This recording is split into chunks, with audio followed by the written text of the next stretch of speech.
దివారాత్రం ధ్యానించేవాడు ధన్యుడు అన్నాడు. ఇప్పుడు రాత్రి లేదు పగలు లేదు, రాత్రి లేదు పగలు లేదు.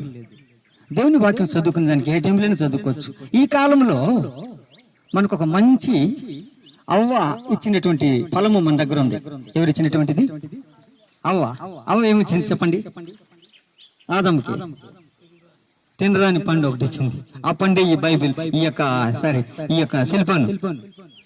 ఏ పండు? సెల్ఫోన్ ఇచ్చింది అవ్వ. ఎవరికి ఇచ్చింది? ఆదాము కూడా ఇచ్చింది. ఆయన కూడా తిన్నాడు.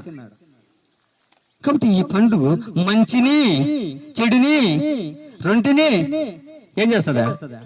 తెలుపుతుంది. ఇది ఈ పండే, ఈ సెల్ఫోన్ ఈ పండిని అవ్వాదము ఆ రోజు తీసుకున్నది. ఇది మంచి చెడ్డలను తెలియనిచ్చు వృక్ష ఫలము. ఈ వృక్షము మరి చాలా పెద్దది. వృక్షాల